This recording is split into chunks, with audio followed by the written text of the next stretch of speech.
I'm horrified and heartbroken as refugees and migrants are losing their lives in the Mediterranean, Europe, and beyond.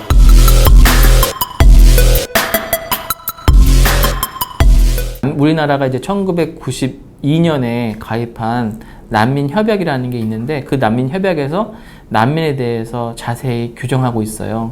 최근에 신문을 봐도 굉장히 다양한 영역에서 난민이라는 용어가 쓰이고 있거든요. 한국 내에서는 전세 난민, 교육 난민, 재활 난민 이런 식의 말들 쓰이고 되게 이제 가난하고 불쌍하고 없어 보이면 다 난민이라는 용어들을 다 이렇게 넣고 있거든요.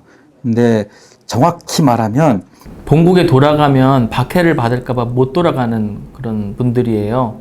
모든 상황에서의 국가로부터 보호받지 못하는 상황을 다 보호해 주는 게 아니라 난민협약에서는 5가지의 사유로만 딱 한정을 지었어요. 첫째는 인종적인 이유로 인한 갈등으로 박해받을 때, 두 번째는 종교적인 이유, 세 번째는 민족, 네 번째는 특정 사회집단 소속원, 쉽게 말하면 소수자라고 보시는 게 제일 쉽게 이해할 수 있겠고요.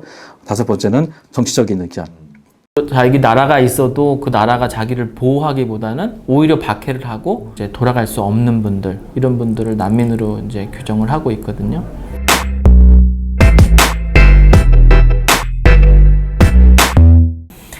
이제 asylum seeker라든지 refugee, 여기에는 어떤 인도주의적인 어떤 보호, 지원이라든지 이런 함의들이 있는 반면에 난민은 그냥 어려울 난자, 백성민자 해가지고 그런 함의들이 다 증발이 돼버린 거예요.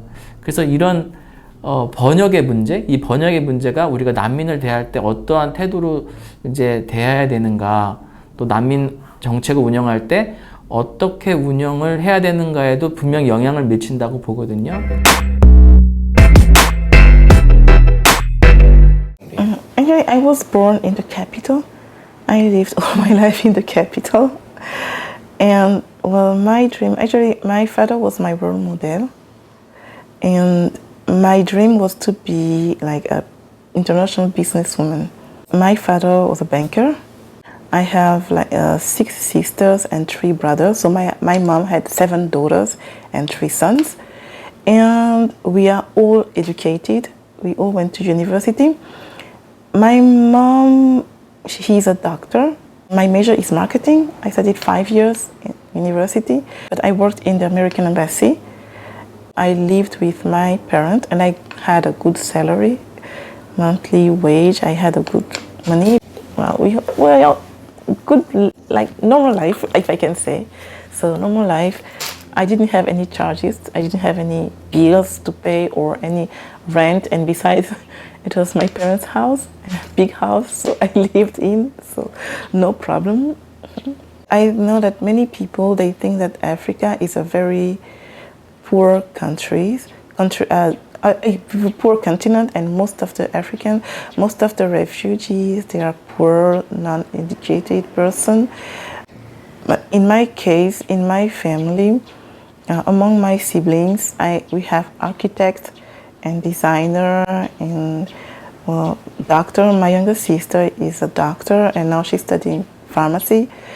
And we are quite well educated, but it's not only about my case, but many other people also. Actually, in Korea, people just judge because of the appearance. Because they know so many issues on TV and they just learn about refugees, they're poor people, they don't have money, they cannot eat, but actually it's not true.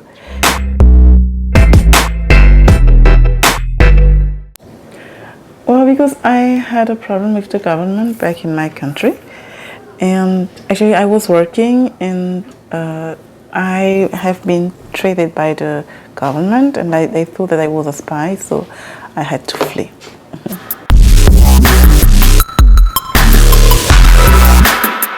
난민 이슈를 보면은 그래도 기본적으로는 이제 국가가 이제 보호 단위가 되는 것 같아요. 지금은 국민국가 체계가 성립되어 있고 국가가 자기 나라 국민들을 시민권을 부여한 자기 나라 국민들을 보호하는 이 시스템으로 되어 있죠. 그래서 나의 인권은 나에게 시민권을 부여한 국가로부터 보호받는다. 이게 지금 국제사회의 질서인 거죠.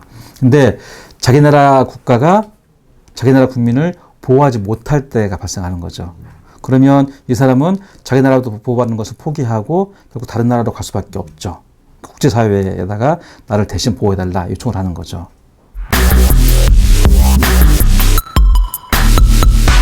2차 대전 때 굉장히 많은 정말 이런 난민들 발생해서 국제사회가 어떻게 이런 현상에 대해 대처할까 하다가 난민협약을 만들었던 거죠. 그래서 기본적인 큰 틀은 인간에 대한 보호 책임 국가에게 있다.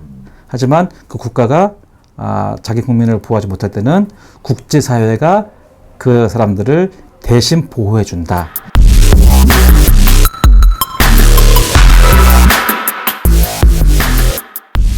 한국에 난민들이 들어오게 되면은 한국 정부에 난민을 신청하게 되고 그러면 정부가 이 사람을 난민으로 받을지 말지에 대한 심사를 하게 됩니다. 근데 이게 굉장히 전문적이고 오랜 기간이 걸리는 그 순서거든요. 그리고 그 난민 심사를 이렇게 신청하는 그 서류도 열 몇 장이 되고 굉장히 논리적이고 자세한 이야기를 써야 되는데, 제가 보더라도, 그러니까 저의 스토리를 채워놓는다고 해도 상당히 어려운 폼이더라고요. 일단은 난민 인정 절차로 가기 위해서는 입국을 해야 돼요. 근데 이제 입국을 못하는 분들이 있어요. 어떤 분들은 이제 공항에서 난민 신청 의사를 표시를 하는 분들이 있거든요. 그래서 최근에 시리아 분들이 한 28명이 지금 공항에 계시거든요. 근데 이분들이 다른 나라에 갔으면 당연히 이제 난민 인정을 받을 분들인데, 한국에서 이제 난민 신청 의사 표시를 하니까 입국도 못한 채로 공항에서 지금 6개월 정도 구금되어 있거든요. 이제 소송을 통해서 이 난민 인정 절차로 이제 가지 못한 것을 지금 다투고 있거든요. 근데 거기 이제 상황이 굉장히 열악해요. 하루 세 끼 치킨버거만 계속 먹어야 되고, 또 침대도 없이 이제 막 창문도 없는 공간에서 이제 바닥에서 자야 되고, 의료적인 그런 서비스도 없기 때문에 아파도 이제 병원에 가기 굉장히 힘들고, 또 위생 상태 안 좋기 때문에 이라든지 벼룩 이런 게 들끓고, 거기에서 이제 근무하는 어떤 이제 경비 업체 이제 소속 직원들이 함부로 대한다든지 욕을 한다든지 아침에 늦게 일어나면 물을 껴준다든지 이런 식으로 좀 학대를 당하고 있어요. 요즘엔 많이 줄어들긴 했지만 옛날에 난민 신청하게 되면 5년도 걸렸고 9년까지도 걸렸거든요. 굉장히 오랜 시간인데 아무런 생존의 수단을 제공해 주지 않기 때문에 너무너무 어려운 상황 속에서 살았죠. 그래서 이 기간 동안 갖가지 일들이 다 일어납니다. 아파서 돌아가시기도 하고, 집의 문제, 어떤 사건 사고에 휘말리기도 하고, 교육의 문제. The most important thing is shelter. My experience, I applied, but they never tell me that you can go to this place or that place while you're waiting. No, they never care about that. They just know that, but you can survive. It's like kind of jungle. 난민에 관한 그런 국제법의 어떤 정신에 맞도록 운영이 돼야 되는 거죠. 투명하고 신속하고 공정하고 이런 방식으로 이제 운영이 돼야 되는데, 저희 판단으로는 이런 난민 협약의 정신에 따라서 이제 난민 인정 절차가 운영이 되는 것 같지는 않고. From immigration or from the UNHCR, we never heard about anything. I don't know where was my case. They don't even ask me where I live. They don't ask about my condition. They don't ask and nothing. So they don't care. They just tell you you cannot work. It was really hard. And then after I applied and I got married, I applied in 2004 and I had my son in my first son in 2006. So 2 years later, and I didn't even have any, any news from my case, nothing. I couldn't work. And when I was pregnant, they called me for an interview again. And I did the interview again. But can you imagine, after 2 years, so I did my first interview in 2004 when I arrived. And then you never contacted me, and you called me in 2006 for another interview. So 2 years later, so I had again the interview, and after 2006, no answer, nothing. And in 2008, when I had my second son, they called me, after 4 years, they called me to immigration office telling me that I'm rejected. So after 4 years, what does it take too long? I came here, I was alone. Why didn't they tell me you're rejected from the beginning so I could, but after that I have 2 kids, and then where will I go with the kids? So yeah, quite difficult. And even the reason actually there are many reasons, but they just tell me like, it's been like 4 years now, so you can go back to your country, it's safe. But the situation is still the same until now. 심각한 문제점은 이제 난민 신청자의 권리라든지 난민 인정자의 권리가 이제 난민 협약에 미치지 못한다는 거죠. 취업 허가 받는 것도 쉽지 않고, 그래서 난민 신청 절차가 좀 길고, 또 난민 신청 기간 동안 좀 생존권이 좀 위협을 받는 그런 상황인데. We went to UNHCR because we had babies, and we told them we have babies, but the immigration said that we cannot work. Is there any way to help us? Because the babies, they don't have milk, they don't have diapers. But they said, we can't. They just said, we can't help you. Just wait. And they called us for a kind of interview again. They said, we just realized that many refugees has many problems here in Korea, and just come and tell us what is the main problem of refugees. We went, it was like a full day, all day long. The problem is that they said, the head of UNHCR at that time, she said they are limited because Korea is a rich country. Korea government is supposed to help the refugees, so that's why they cannot have help from the UNHCR. So it's the Korean government problem. 우리나라의 어떤 인구 수라든지 어떤 경제적인 규모라든지 어떤 국제적인 위상, 이거에 비해서 난민을 보호하는 그런 난민 보호를 제대로 못하고 있다. So they cannot do much for us because they already signed the papers. So UNHCR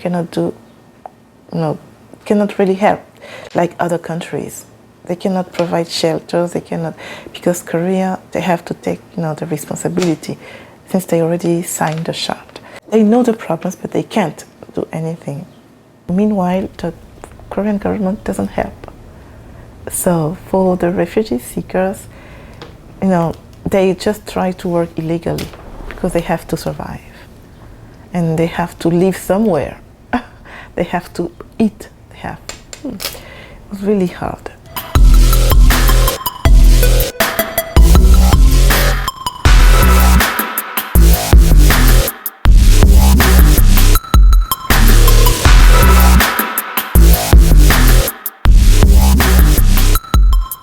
난민 신청자들을 어떻게 처우하느냐, 또 난민 인정자들을 어떻게 권리 보장을 하느냐, 이런 것도 여전히 좀 문제고, 또 난민 인정 절차가 아까 말씀드린 대로 투명하고 공정하고 신속하지 않다, 이런 문제도 있고, 또 난민 인정률 자체가 굉장히 낮은 거예요. 제가 몇 년 전에 카나다의 난민 담당 공무원을 만났는데 그 난민 인정률이 한 35% 정도 된다고 하더라고요. 작년에 우리가 난민 신청한 분이 한 5,000명 중에 16명이 이제 난민 인정이 된 거예요. 1차 심사에서. 그러니까 그 숫자가 굉장히 낮은 거죠.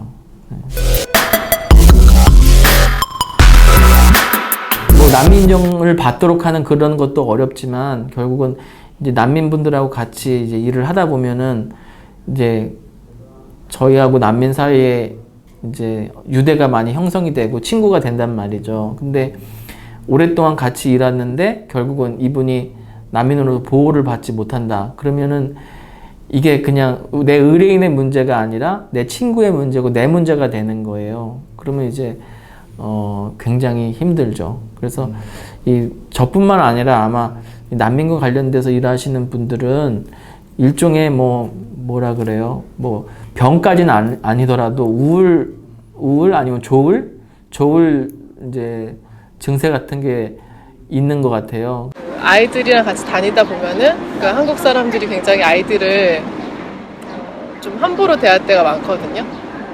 머리를 이렇게 원하지 않는데 머리를 계속 만진다거나 몸을 만진다거나 이런 식으로 하는 경우들도 많고, 그 다음에 좀 아이들이 이 지금 피부색이 다르다는 이유로 괴물이라고 부르는 꼬마애들도 있어요. 그런 경우에는 제가 옆에서 이렇게 수정을 해준다거나 약간 이런 식의 상황들이 있었던 것 같고요. 제가 도움을 드릴 수 없는 부분들은 아무래도 그 체류 자격 관련해서는 제가 도저히 뭔가 해드릴 수 있는 게 없으니까 그런 것들은 좀 지켜보면서 좀 많이 답답했고, 네. 특히 제가 촬영했던 가족들 중에 이제 한 가족이 결국에는 한국에서 체류할 수 없는 상황이 돼서 지금은 다른 방법을 찾고 있거든요. 그 아이들이 생각하기에 국적이라던가 체류 자격이라던가 이런 거는 여기서 태어나서 살아가는 것이 곧 국적이고 체류 자격이라고 이야기를 하는데 현실은 그렇지가 않잖아요. 그래서 그런 부분들이 좀 많이 답답했고 가슴 아팠고 그랬던 것 같아요.